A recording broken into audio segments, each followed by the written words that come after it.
ዛሬ ጉዟችን ከቅድስት ሀገር ኢትዮጵያ አረንጓዴ ተራሮች ግርጌ ይነሳል። የጥንታዊቷን ምድር አየር እየተነፈሰን የቀይ ባህርን ሞገድ ዳር ዳሩን እየያዝን ወደ ጎረቤታችን ጅቡቲ እናመራለን።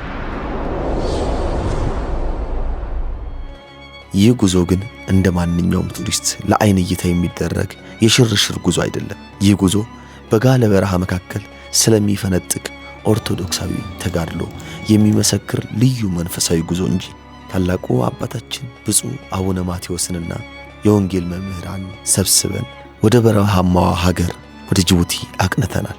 በጅቡቲ የሚኖረን ቆይታ በጥቂቱ አስጎብኛችኋለሁ። እስከ መርሃ ግብሩ ፍጻሜ አብራችን ቆዩ።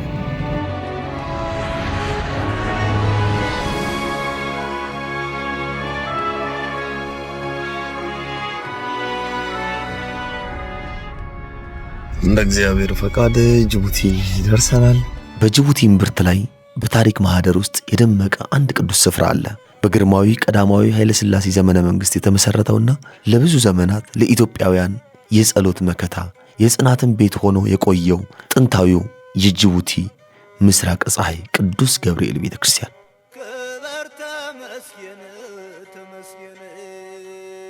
የቤተክርስቲያኑ ውጫዊ ገጽታና ጥንታዊ ቅርጽ ዛሬም ድረስ የዘመናት ታሪክን በዝምታ ይናገራል። ይህ የታሪክ አሻራ ያረፈበት ቅዱስ ስፍራ ዛሬም እንደ ትላንቱ የሊቃነ ጳጳሳትና የታላላቅ መምህራን፣ ዘማሪያን፣ አገልጋዮችን እግር በማስተናገዱ ታላቅ መንፈሳዊ ድምቀት ተጎናጽፏል። እንኳን በሰላም ደህና መጣችሁ አባቶቻችን በሰላም ከልብ የሁላችን እናት ጅቡቲ ክብረ መልአከ ኃይል ተነግሮ በደማስቆስ ወንጌል እስመ ጸሐፈ ማቴዎስ ነው። ክብረ መልአከ ኃይል ነው። ያ ከአቀባበሉ በኋላ ማለት ነው። በጀርባ በኩል ሄጄ እንደዚህ በጣም እጅግ ውብ የሚያምር ህንፃ ነው የተሰራው። በጣም የሚገርም ነው። የጅቡቲ ቅዱስ ገብርኤል ያው የተሰራው በአጼ ኃይለ ሥላሴ ዘመን ነው። በጣም ብዙ ኢትዮጵያውያን የሚኖሩበት ቦታ ነው። ለኢትዮጵያ ቅርብ ከመሆኑ የተነሳ ብዙ ኢትዮጵያውያን ወጣቶች ይኖሩባታል። ረዥም ጊዜ የሚያስቆጠሩ እህቶቻችን ወንድሞቻችን ይኖራሉ።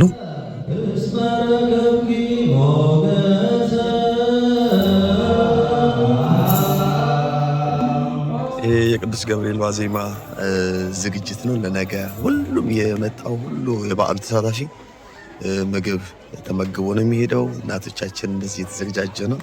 እጅግ በጣም ደስ የሚል ጥምረት ህብረት ነው። በጣም ወንዶቻችን ደግሞ ጉዳይ ሲኖር ተላለከው ሰርተው ይመጣሉ። እንኳን ደህና ቆያችሁ። ደህና ናችሁ? እግዚአብሔር ይመስገን።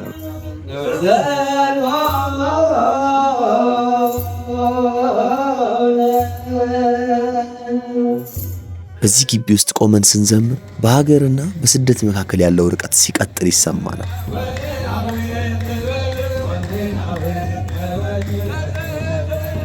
ድምጻችን ከቤተ ክርስቲያኑ ቅጥር አልፎ በጅቡቲ ሰማይ ላይ የእግዚአብሔርን ታላቅነት ያውጃል።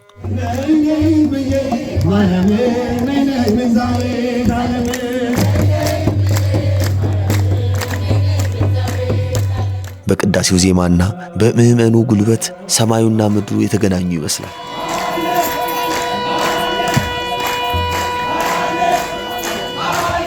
እኛ ስንተባበር የጨለማ ኃይላት ይፈራሉ የሚለው የብፁዕ አባታችን ትምህርት በምዕመኑ ልብ ውስጥ ተስፋን ይዘራል። እኛ ስንተባበር ጠላቶች ይፈራሉ፣ የራቀው ይቀርባል፣ ያጣነውን እናገኛለን። መሰደዱ፣ መራቡ፣ መጠማቱ የመጣው የሰላማችን መታጣት ነው። የኛ መለያየት ነው። የኛ አንድ ማለመሆን ነው። ይህንን በዓል አሁን እንደዚህ የምናከብረው ሰላም ቢኖር ነው። ሰላም ከሌለ ከቤቱ የሚወጣ የለም። ስለ ሰላም ጸልዩ። ዝማሬው ደግሞ ከትምህርተ ወንጌል ጋር በባህር ማዶ ላለች ቤተክርስቲያን ይህ ቀን ታላቅና ታሪካዊ እንደሆነ ይገልጣል።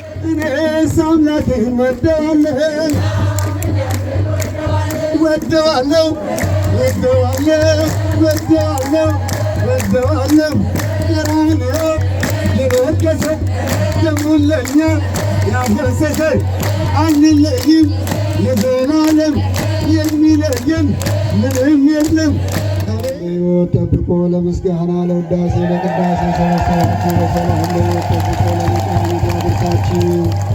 በሰላም ወደ የቤታችሁ መልሳችሁ በሰላም ግቡ። አየሩ በጣም ቀዝቃዛ ቢሆንም ግን እንደዚህ እንግዲህ በላብ እየተጠመቅን ነው።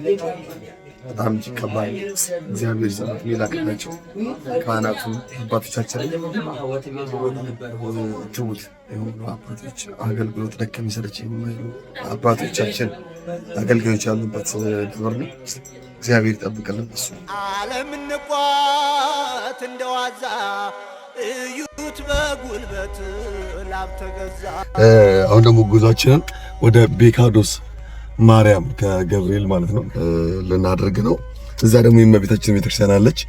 በጣም ትልቅ ሰፊ ካሬ ቦታ ነው ያላት። እዛ ሄደን ደግሞ ቤተክርስቲያኗን ያለውን አካባቢ ሁኔታ አስጎበኛችኋለሁ። አብራችሁን ተጓዙ። ከከተማው ወጣ ብለን ሌላ ተአምር ፍለጋ ረዘም ያለ ጉዞ አደረግን። እዚህ ጋር የምትመለከቱት ይሄ ከኢትዮጵያ ተነስቶ ጅቡቲ የሚደርሰው የባቡር ሐዲድ ይሄ ነው። ገና የ9 ዓመት ዕድሜ ያላት ነገር ግን ለስደተኛ ወገናችን የመጽናኛ ዋሻና የማረፊያ ጥላ የሆነችው ቤካዶስ ቅድስት ድንግል ማርያም ቤተክርስቲያን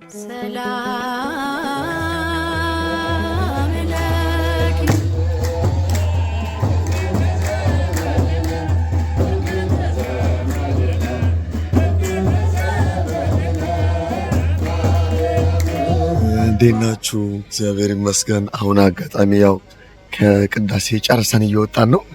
በጣም በረሃ ከመሆኑ የተነሳ አንዳንድ ጊዜ የሙቀት መጠኑ እስከ 47 እስከ 50 ድረስ የሚደርስበት ጊዜ አለና ያንን ታሳቢ ተደርጎ የቅዱስ ሲኖዶስ ውሳኔ በ4 ሰዓት ቅዳሴ ተገብቶ 6 ተኩል እስከ 7 ድረስ እንዲወጡ ተፈቅዶላቸዋል። ጅቡቲ ላይ ያለ የሚል ነገር ሰምቻለሁ። ያው ዛሬም ያው ቀደም ብለው ወጥተናል። እኛም እዚሁ አስቀድሰን ማለት ነው። ይህ ቦታ ለየት የሚያደርገው በባዕድ ሀገር ላሉ ምዕመናን የጸሎት ቤት ብቻ ሳይሆን የመጨረሻ ማረፊያ የመቃብር ስፍራም ጭምር መሆኑ ነው። ፊት ለፊት እንደምታዩት ይህ አካባቢ ያው የመቃብር ስፍራ ነው። ኢትዮጵያውያን ወንድሞቻችን እህቶቻችን ቤተክርስቲያን ቅጽር ለመቀበር እዚህ ነው የመጡት። ይህ እንደምታዩት አካባቢው በጣም ከከተማ የወጣ ኦልሬዲ አጠገቡ እንደምትመለከቱት የሲሚንቶ ፋብሪካ ነው ያለው። ዙሪያውን የቆሻሻ መጣያ በተለይ የህንፃ ፍርስራሾችን አንጥተው የሚጥሉበት አካባቢ ነው። ግን ይህም ቦታ ማግኘትም ትልቅ ነገር ነውና ምንም እንኳ ስፍራው እጅግ በረሃማና ሞቃታማ ቢሆንም የሚታየው ትጋት ግን ልብ ይነካል። ምዕመናኑ በላባቸው አብቀለው አሸዋማውን ምድር በዛፎች በመሸፈን ወደ ገነትነት እየቀየሩት ይገኛሉ። በረሃ ነው ይሄ ቢባል ብዙ ምንም ያው እንደምታዩት ግን በረሃነትን ወደ ለምለም ሜዳነት የቀየሩበት ሁኔታ ነው ያለው። ብፁዕ አባታችን ብፁዕ አቡነ ማቴዎስም ይህንን አስደናቂ ትጋት ተመልክተው ምርቃትና ጸሎታቸውን በምዕመናን ላይ አፍስሰዋል። የኢትዮጵያ ቤተክርስቲያን በዛት የተከበበ በዛት የታጠረ በቅዱሳን የተከበረ ነውና የኢትዮጵያ ቤተክርስቲያን በበረሃም ይኑር፣ በደጋም ላይ ይኑር፣ በከተማ ይኑር፣ በመካከሉ ዛፍ አለ፣ በዙሪያው ዛፍ አለና ዛፍ በረከት ነው፣ ጸጋ ነው። ዛፎቹ አድገዋል። እናንተ የተከላችኋቸው ዛፎች እናደጉ፣ እናንተን እናሳድጋቸው። ዛፉ ባደገ ቁጥር እናንተም ግደጉ፣ ዛፉ በለመለመ ቁጥር እናንተም ለምልሙ። ውሃ ጠጡ እንዳይደርቅ ጨምራችሁ ትከሉ። እግዚአብሔር ይባርካችሁ። የእናንተ ርስታችሁ ነው። የክርስቶስ የሆነ ሁሉ የሚወርሰው ርስቱ ነው። ርስታችሁን ጠብቁ። በርስታችሁ ላይ ያኑራችሁ፣ ከርስታችሁ ያናጻችሁ። ደስ ስላለኝ ነው።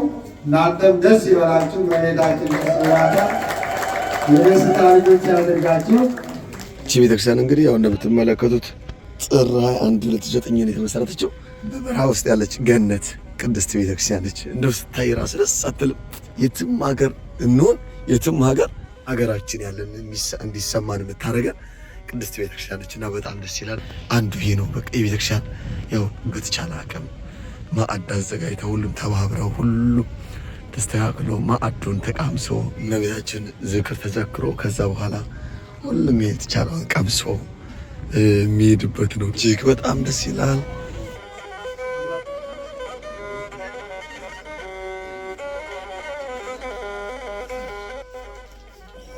ምንም ማድረግ አልችልም። የአባቶች ጉርሻ ነው።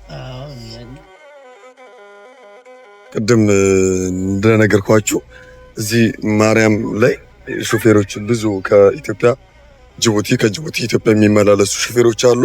እንደው ከዛ መሃል አንድ ወንድማችንን ደግሞ እንደዚሁ ትንሽዬ ነገር ባወራቸው ደስ ይለኛል። እንተዋወቅ እስኪ። እሺ፣ የስራም ፍልዴ ሹፌር ነው። ስሜ ዮናስ ይነሱ አማራ ይባላል። ተወልጄ ያደግኩት አዲስ አበባ ነው። በግቢ ገብርኤልና በማታ ማርያም ብዙ ሰዎች ያውቁኛል። በቅዳሴ ስርዓት አብሬ እሳተፋለሁ። ሰዓታትን ምንም አብሬ እቆማለሁ። የቤተክርስቲያን ልጅ ነኝ። እግዚአብሔር በፈቀደውና በፈቀደው መልኩ እግዚአብሔር ባዘዘኝ መልኩ ቤተክርስቲያን አገለግላለሁ። ይኸውም ቤታችን የጅቡቲ ማርያም እንግዲህ በጣም ድሮ የነበረው ውበቷ ይሄ አልነበረምና ሹፌሮች ተባብረው ሁሉም በየስርዓቱ እየመጣ ችግኙን እያበቀለ እያጠጣ ሁሉም በተራ ደከመኝ ሰለቸኝ ሳይል የጉዞ መንገዱ ጫናውን አልፎ ስቃዩን መከራውን ተላልፎ እግዚአብሔር በቸርነቱ እየረዳው እያዳነው ያመጣውን አምላክ እዚህ መጥቶ ደግሞ ጉልበቱ ለእግዚአብሔር ይስገድ ስለሚል በተሰጠው ጸጋ ሹፌሩ እያገለገለ ዛሬ ደግሞ ለእመቤታችን ለመታሰቢያ በዓል ደርሰን ደግሞ ይሄው እያመሰገንን እንገኛለን እንደ እግዚአብሔር ፍቃድ። በጣም ጥሩ። እንደው እዚህ ቤተክርስቲያን በመኖሯ ምን ተጠቀምክ? ቤተክርስቲያን አሐቲ ነች እና ቤተክርስቲያን በሁሉም አለች። በጭቃም ትሰራም በወርቅም ትሰራ ቤተክርስቲያን አሐቲ ነች። እኔስ በእግዚአብሔር ቤት መጣልን እመርጣለሁ ብሏልና በእግዚአብሔር ቤት መጥተን ተጥለናል። ከቤተክርስቲያናችን ብዙ ደስታ አግኝተን ስንከፋ መጽናኛችን ነች፣ ስንወርቅ መነሳችን ነች፣ ስንሰበር መጠገናችን ነች። መንገዳችን ሁሉ በሰላም አምጥታ 2000 ኪሎ ሜትር ደርሶ ስንመጣ እቺ ታቦት ትልቅ ታቦት ነችና በእግዚአብሔር ፍቃድ የተተከለች ስለሆነች በሰላም አድርሳን በሰላም ስለምታመጣን ከብዙ ጭንቅና መከራ አምጥታን እዚህ ስታደርስ በጣም እጅግ ደስ ይለናል። ከክብሯ ተካፋይ አድርገን ስንሄድ እላያችን ላይ ያለው ሸክም ይቀለናል፣ የጠመመው ይቀናናል፣ የጠፋው ይገኝልናል፣ የጎደለው ይሞራል፣ የተሰወረው ይገለጻልና በዚህ ቤተክርስቲያን ያላገኘን ነገር ምንም የለም። ሁሉ በእጇ ሁሉ በደጇ ያለች ቅዱስ ቤተክርስቲያን አለችንና እንደውም ይህ መቤታችን ጋር አንድ የሚገርም ጸበል አለና አሕዛቦች ሁሉ እየመጡ እየተፈወሱ ነው። በጣም ነው የሚገርመው። የመቤታችን ጥሪ እጅግ ይገርማል። አይደለም ለክርስቲያን ለአሕዛብ እንኳን ስሟን እያሳሰበች ነው። በዛ ላይ ደግሞ ሀገር ከፍቷቸውም ይሁን ለስራም ለመለወጥ ብለው ተሰደው የሚመጡ ወገኖቻችን ቀጥታ የሚመጡት በውስጥ ሸውካሉ እመቤታችን ጋር ነው የሚያርፉት። ቤታችን ነው ብሎ ደስ ብሏቸው እግዚአብሔርን አመስግነው የሚሄዱባት ታላቅ ቦታ ነችና በምትችሉት ነገር እርዱን፣ በጸሎታችሁ አስቡን። እዚህ ስትመጡ ምን ያክል ቀን ትቆያላችሁ? እንደ ወረፋው እንደመጣችሁ ጨናችሁ ትወጣላችሁ? አንዳንዴ ወረፋ ሲበዛ ደግሞ ወረፋ እንቆያለን። ስለዚህ እኛ ሳምንትም ይቆያል፣ 20 ቀንም ይቆያል፣ 15 ቀን ሱባኤ የሚሆነው አለ። ማንም ሳይሰማው ደስ ብሎት ነው የሚሄደው። ይሄ የለም ነበር በፊት። ሁሉም ተበሳጭ ሁሉም ነው። በእግዚአብሔር ግን ሁሉ ስራ አለፈው። ልክ ሲዘጋብ መኪና አይታል እዚህ ጋር እዚህ መጥቶ ሱባኤ ይዞ ነው የሚሄደው መኪና። በረከቷን እናገኝ። የሱባኤ ቦታችን ነች። ስለዚህ በጣም ደስታችን ልንነግርህ አንችልም። እጹብ ድንቅ ደስታ ነው። እኛ ሹፌሮች ነው የምናውቀው፣ ሌላው ላይ እኛ ሹፌሮች ግን በጣም የምናቃጣነች እመቤታችን መጽናኛችንንና ይሄን እሷን የሰጠን እግዚአብሔር እናመሰግናለን። በጣም እኔም አመሰግናለሁ። እግዚአብሔር ያክብርልኝ። በጣም ወንድም ማለት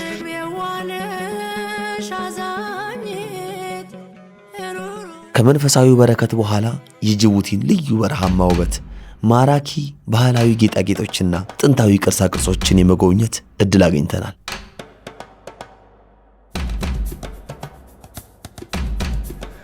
እዚህ የባህላዊ እቃዎች ውሏቸው ነው። በዚች በረሃማ ምድር ውስጥ ያሉ እንስሳት በሀገር በቀል የእንጨት ቅርጻ ቅርጾች ላይ ሕያው ሆነው ተስለዋል። ጅቡቲ ከቤት ማስዋቢያዎች ባለፈ የአካባቢው ጎሳዎች ማንነትና ባህል በእነዚህ ጥበቦች ውስጥ ተቀርጾ ይገኛል። ይህ ጉዟችን የሃይማኖት አንድነትን ብቻ ሳይሆን የምስራቅ አፍሪካን ውብ የባህል ትስስርም ያስመለከተን ልዩ አጋጣሚያችን ነበር። እንግዲህ ጅቡቲ ነችን ትመስላለች በጥቂቱ። ጉዟችን እዚህ ላይ ቢያበቃም በልባችን የያዝነው በረከት ግን ለዘላለም አብሮን ይኖራል። አባቶች የዘሩት የወንጌል ዘርና ምዕመናን ያፈሩት የፍቅር ፍሬ ለሁላችንም የጽናት አራያ ነው። ዓመት እስከ ዓመት በደስታ ውስጥ ያኖራችሁ። ዓመት እስከ ዓመት የደስታ አምላክ ከደስታው አያርቃችሁ። ክፉ ነገር በመጣ ሰዓት እሱ በመካከላችሁ ፈጥኖ ይድረስ። እመቤታችን ድንግል ማርያም ትጠብቃችሁ፣ በእናትነቷ አትለያችሁ።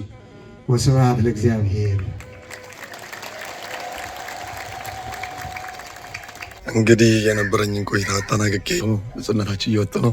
እኛም ከኋላ ልንከተል ነው። ያው እንግዲህ ቆይታችንን አጠናቀን ወደ ቅድስት ሀገር ኢትዮጵያ እየወጣው ነው። እንግዲህ እንደ እግዚአብሔር መልካም ፈቃድ ስለተከታተላችሁ በጣም አመሰግናለሁ። ሁልጊዜ ከጉባኤ መጨረሻ ላይ ያው እንደምታውቁት ድምፅ የተዘግቶ ነው የሚዘጋው። ያው ከአገልግሎት ብዛት ድምፅ የተዘግቶ ነው መውጫ የምሰራው። ስለነበረን ጊዜ ሁሉ አምላካችን እግዚአብሔር ስም የተመሰገነ ይሁን። እስከ መርሃ ግብሩ መጨረሻ አብራችሁኝ ስለነበራችሁኝ ከልብ አመሰግናለሁ። በሌላ መንፈሳዊ ጉዞ ዳግም እስከምንገናኝ ድረስ ሰላም እግዚአብሔር ከሁላችንም ጋር ይሁን። ቸር ቆዩልን። ሼር፣ ላይክ፣ ሰብስክራይብ ያደርጋችሁ አብሮነታችሁን አሳዩኝ። አመሰግናለሁ።